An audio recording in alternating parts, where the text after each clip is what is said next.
भूगोल। सर्वप्रथम भूगोल शब्द का प्रयोग एरिस्टोस्थेनीज, एक ग्रीक विद्वान जो कि 276 से 194 ईसा पूर्व ने किया था। ये शब्द ग्रीक भाषा के दो मूल जियो, जिसका अर्थ होता है पृथ्वी, ग्राफोस जिसका होता है वर्णन, से प्राप्त किया गया है। दोनों एक साथ रखने पर इसका अर्थ होता है पृथ्वी का वर्णन। भूगोल के नामकरण एवं इस विषय को प्राथमिक स्तर पर व्यवस्थित स्वरूप प्रदान करने का श्रेय यूनान के निवासियों को जाता है। हिकेटियस ने अपनी पुस्तक जस पीरियोडस अर्थात पृथ्वी का वर्णन में सर्वप्रथम भौगोलिक तत्वों का क्रमबद्ध समावेश किया है। अध्ययन के लिए सर्वप्रथम विषय के रूप में भूगोल को 19वीं शताब्दी में ही मान्यता मिली। 20वीं शताब्दी के आरंभ में भूगोल मनुष्य और पर्यावरण के पारस्परिक संबंधों को अध्ययन के रूप में विकसित हुआ। इसकी दो विचारधाराएं थीं। संभववाद, इसके अनुसार मनुष्य अपने पर्यावरण में परिवर्तन करने में समर्थ है तथा वो प्रकृति प्रदत्त अनेक संभावनाओं को अपनी इच्छा के अनुसार उपयोग कर सकता है। इस विचारधारा के समर्थक हैं भूगोलवेत्ता वाइडल, डिला, ब्लास और फेब्रे।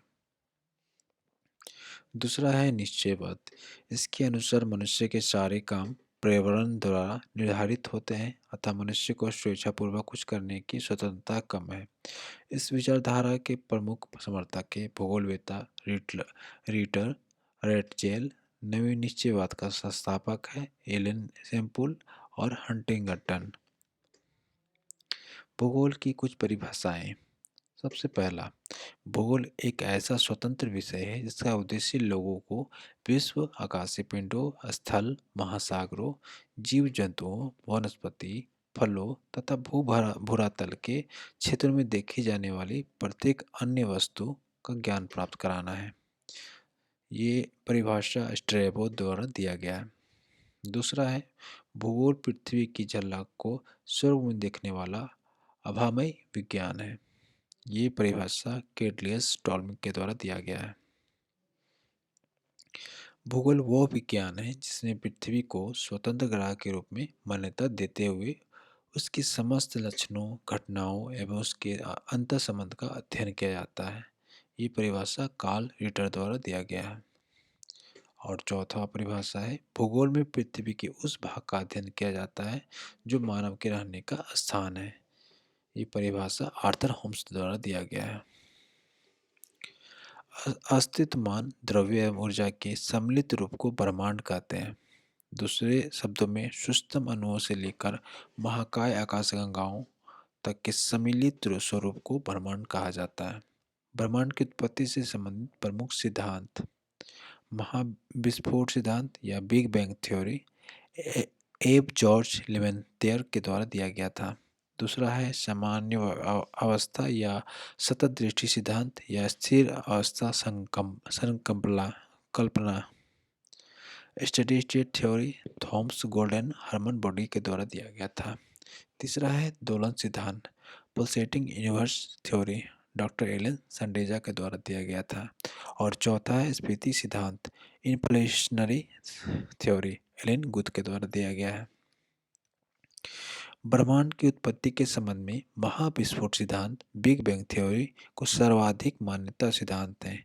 इसका प्रतिपादन बेल्जियम के खगोलक एवं पादरी एब जॉर्ज लेवेंतियर ने किया था। बाद में रॉबर्ट वैगनर ने इस सिद्धांत की व्याख्या की। महाविस्फोट सिद्धांत के अनुसार आरंभ में वो सभी पदार्थ जिनसे ब्रह्मांड बना है अति छोटे गोलक एकाकी परमाणु के रूप में एक ही स्थान पर स्थित था, जिनका आयतन अत्यधिक सूक्ष्म एवं तापमान तथा घनत्व अनंत था। अत्यधिक संकेंद्रण के कारण बिंदु का आकस्मिक विस्फोट हुआ जिससे महाविस्फोट ब्रह्मांडीय विस्फोट कहा गया है। इस अचानक विस्फोट से पदार्थ का बिखराव हुआ जिससे सामान्य पदार्थ निर्मित हुए। इसकी अलगाव के कारण काले पदार्थ बने जिनके समूहन से अनेक ब्रह्मांडीय पिंडों का सृजन हुआ। वैज्ञानिकों का विश्वास है कि महाविस्फोट की घटना आज से 13.7 अरब वर्ष पहले हुई थी। महाविस्फोट के लगभग 10.5 अरब वर्ष पश्चात यानी आज 4.5 अरब वर्ष पूर्व सौर मंडल का विकास हुआ। जिसमें ग्रहों तथा उपग्रहों का निर्माण हुआ। इस प्रकार बिग बैंग परिघटना से ब्रह्मांड की उत्पत्ति हुई और तभी से उसमें निरंतर विस्तार जारी है। इसके साक्ष्य के रूप में आकाशगंगाओं के बीच बढ़ती दूरी का साक्ष्य दिया जाता है। नासा ने 2001 ईस्वी में MAP map microwave anisotropy probe नामक अनुसंधान में इसकी पुष्टि की। ब्रह्मांड के निरंतर विस्तार के साक्ष्य जुटाने में एडविन हबर का योगदान उल्लेखनीय है। ब्रह्मांड के निरंतर विस्तार के साक्ष्य के रूप में अंतरिक्ष में सूक्ष्म तरंगों की उपस्थिति का पता चलता है। अंतरिक्ष में रेडशिफ्ट परिघटना का अवलोकन तथा आधुनिक अध्ययनों में सुपरनोवा का अंतरिक्ष मिश्रण होना भी ब्रह्मांड के विस्तार के साक्ष्य के रूप में माना जा रहा है। नासा द्वारा 30 जून 2001 ईस्वी को डेविड विलिंगकिंसन नेतृत्व में बिग बैंग की पुष्टि हुई हेतु मैप परियोजना माइक्रो एनिसोट्रॉपी प्रोब का शुभारंभ किया गया। मैप खोजी उपग्रह है, इसे प्राप्त चित्रों से बिग बैंग की पुष्टि होगी। 11 फरवरी 2013 ईस्वी को इस आधार पर नासा ने ब्रह्मांड की आयु 13.7 अरब वर्ष निर्धारित करने की घोषणा की है। विलिंगकिंसन की सितंबर 2000 ईस्वी में निधन के पश्चात उसके सम्मान में मैप उपग्रह का नाम 11 फरवरी 2003 ईस्वी को विलिंगकिंसन माइक्रोवेव एनिसोट्रॉपी प्रोब रखा गया है। ब्रह्मांड के रहस्य को जानने के लिए 30 मार्च 2010 ईस्वी को European centre of nuclear research सर्न ने जिनेवा में पृथ्वी की सतह से 50 से 175 मीटर नीचे 27.36 किलोमीटर लंबे सुरंग में लार्ज हैड्रन कॉलिडर नामक महाप्रयोग सफलतापूर्वक किया गया। इसमें प्रोटॉन विमों को लगभग प्रकाश की गति से टकराया गया तथा हिग्स बोसॉन के निर्माण का प्रयास किया गया है।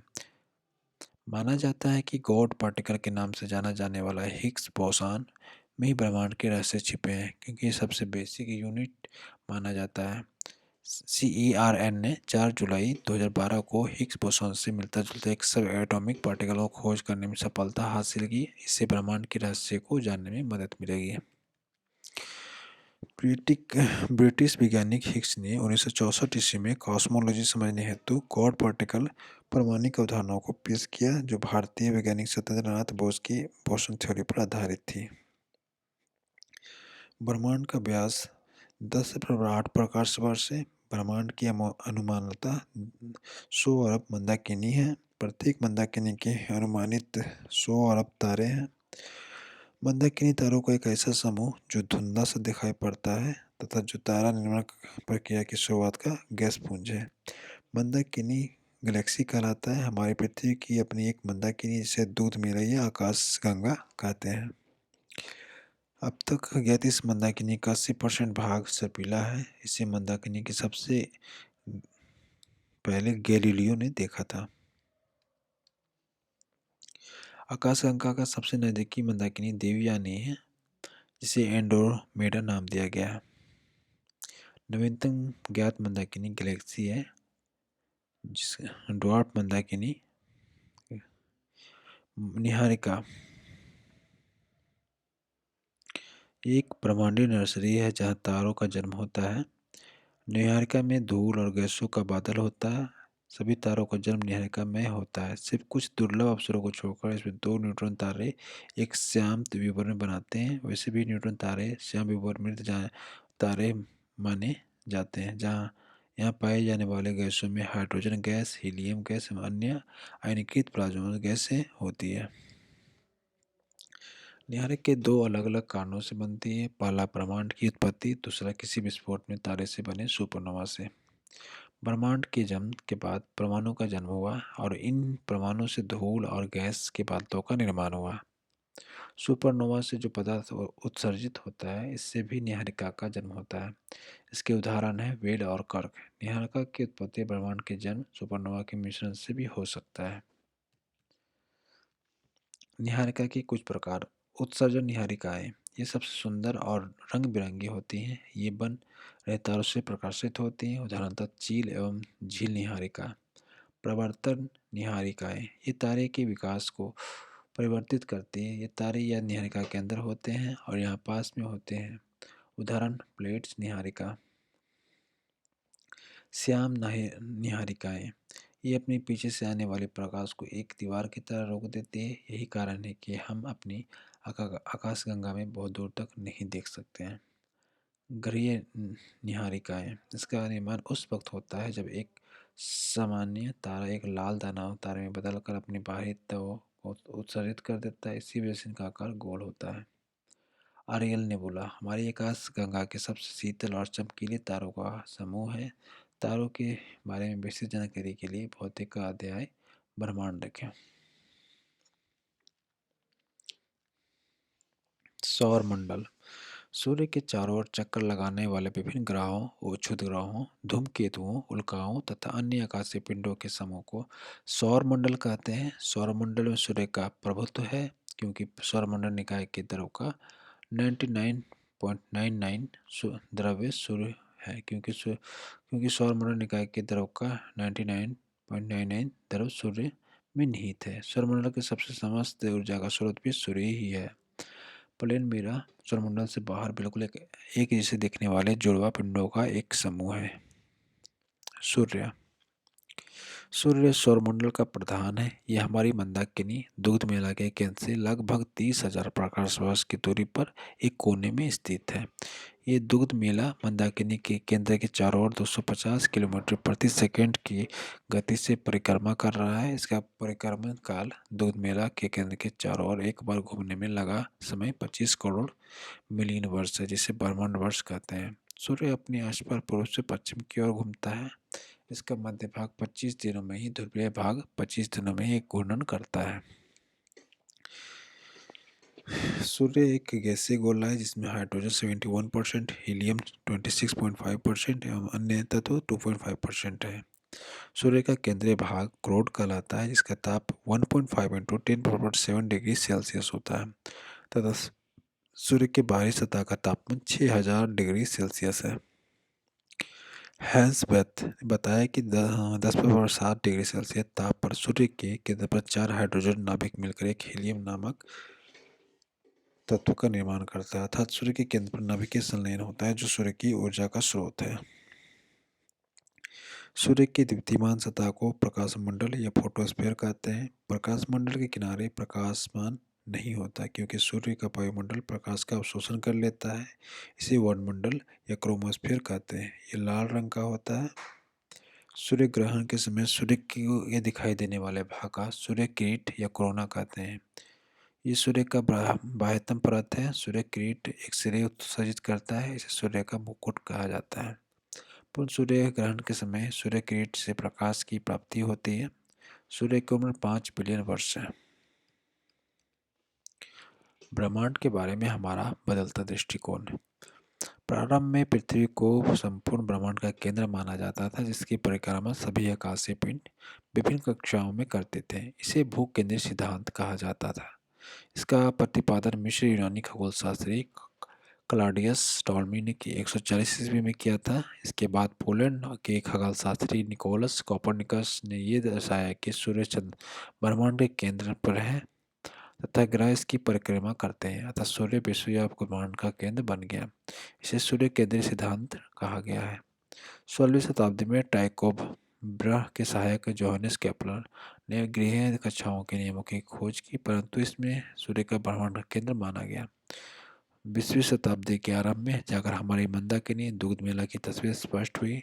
सूर्य को इस मंदाकिनी के एक सिरे पर अवस्थित पाया गया। इस प्रकार सूर्य को ब्रह्मांड के केंद्र पर होने का गौरव समाप्त हो गया।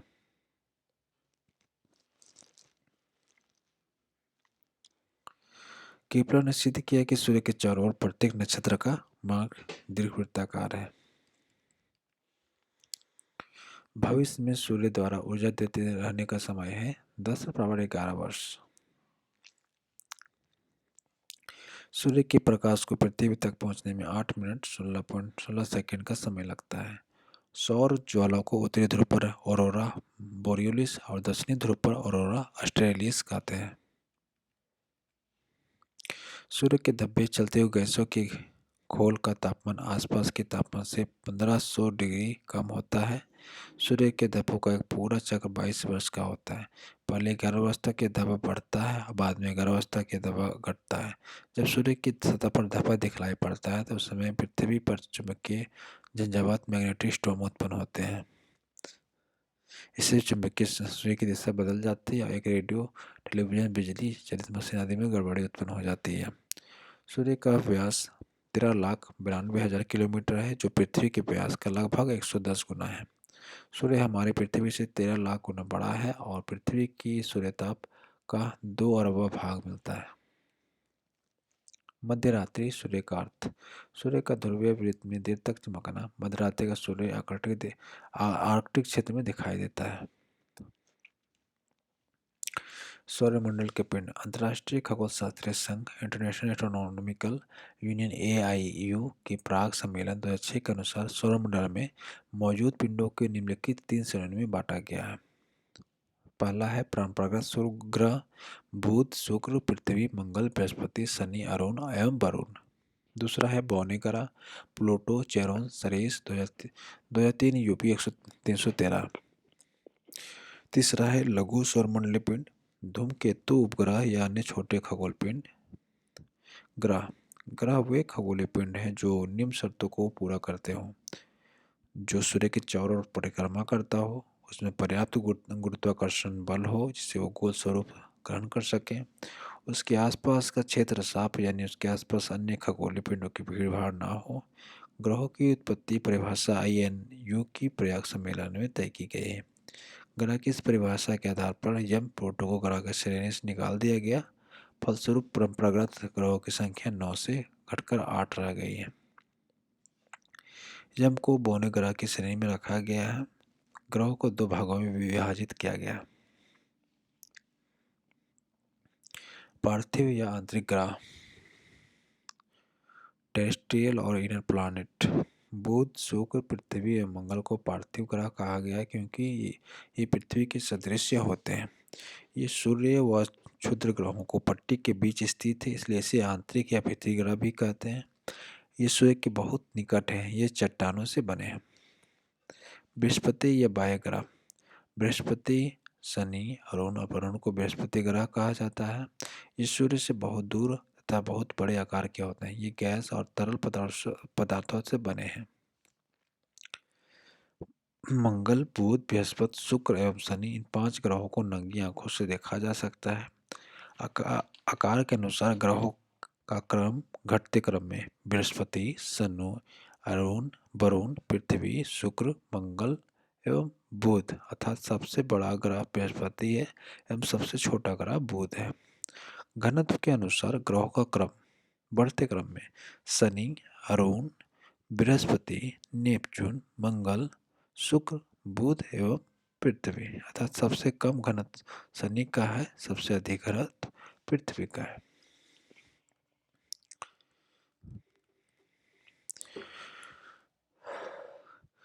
सूर्य से दूरी के अनुसार ग्रहों का क्रम बुध, शुक्र, पृथ्वी, मंगल, बृहस्पति, शनि, अरुण या वरुण, यानी सूर्य से सबसे निकट ग्रह बुध एवं सबसे दूर ग्रह वरुण है। द्रव्यमान के अनुसार ग्रहों का क्रम बुध, मंगल, शुक्र, पृथ्वी, अरुण, वरुण, शनि एवं बृहस्पति, यानी न्यूनतम द्रव्यमान वाला ग्रह बुध है एवं अधिकतम द्रव्यमान वाला ग्रह बृहस्पति है। परिक्रमण काल के अनुसार ग्रहों का क्रम बुध, शुक्र, पृथ्वी, मंगल, बृहस्पति, शनि, अरुण एवं वरुण। परिभ्रमण काल के अनुसार ग्रहों का क्रम बृहस्पति, शनि, अरुण, वरुण, पृथ्वी, मंगल, बुध एवं शुक्र। अपने कक्ष पर झुकाव के आधार पर ग्रहों का क्रम बढ़ते क्रम में शुक्र, बृहस्पति, बुध, पृथ्वी, मंगल, शनि, अरुण एवं वरुण। शुक्र एवं अरुण को छोड़कर अन्य सभी ग्रहों का घूर्णन एवं परिक्रमण की दिशा एक ही है। शुक्र एवं अरुण के घूर्णन की जो दिशा पूर्व से पश्चिम क्लॉकवाइज है, जबकि अन्य ग्रहों का घूर्णन की दिशा एंटी क्लॉकवाइज है। मरकरी यह सूर्य का सबसे नजदीकी ग्रह है जो सूर्य के निकलने के 2 घंटे पहले दिखाई पड़ता है। ये सबसे छोटा व सबसे हल्का ग्रह है। इसके पास कोई उपग्रह नहीं है। इसका सबसे विशिष्ट गुण है इसमें चुंबकीय क्षेत्र का होना। ये सूर्य की परिक्रमा सबसे कम समय में पूरी करता है, अर्थात ये सौर मंडल का सर्वाधिक कक्षीय गति वाला ग्रह है। यहाँ दिन अति गर्म और रातें बर्फीली होती हैं। इसका तापांतर सभी ग्रहों से सबसे अधिक है, 600 डिग्री है। इसका तापमान रात में -173 डिग्री सेल्सियस और दिन में 427 डिग्री सेल्सियस हो जाता है। शुक्र, ये पृथ्वी का निकटतम सबसे चमकीला एवं सबसे गर्म ग्रह है। ये सांझ का तारा या भोर का तारा कहा जाता है क्योंकि ये शाम में पश्चिम दिशा में तथा सुबह में पूर्व की दिशा में आकाश में दिखाई पड़ता है। ये अन्य ग्रहों के विपरीत दक्षिणावर्त क्लॉकवाइज चक्रण करता है। इसे पृथ्वी की भागनी ग्रह, ये घनत्व, आकार एवं व्यास में पृथ्वी के समान है। पृथ्वी के सबसे निकट स्थित ग्रह है। इसके पास कोई उपग्रह नहीं है। बृहस्पति, जुपिटर, ये सौरमंडल का सबसे बड़ा ग्रह है। इसे अपनी धुरी पर चक्कर लगाने में 10 घंटों का समय लगता है। सूर्य की परिक्रमा करने में 12 वर्ष लगते हैं। बृहस्पति का द्रव्यमान सूर्य के द्रव्यमान का लगभग 1000वां भाग है। इसके उपग्रह गैनीमेड पीले रंग का सभी उपग्रहों से सबसे बड़ा है। मंगल, मार्स, ये लाल ग्रह कहा जाता है। इसका रंग लाल आयरन ऑक्साइड के कारण है। ये पृथ्वी के समान 2 ध्रुव है तथा इसकी कक्षा तली 25 डिग्री कोण पर झुका हुआ है, जिसके कारण पृथ्वी के समान ऋतु परिवर्तन होता है। इसके दिन का मान एवं अक्षय झुका पृथ्वी के समान है। यह अपनी धुरी पर 24 डिग्री घंटे में 1 बार पूरा चक्कर लगाता है। इसके 2 उपग्रह हैं, फोबोस और डिमोस। सूर्य की परिक्रमा करने में 687 दिन लगाते हैं।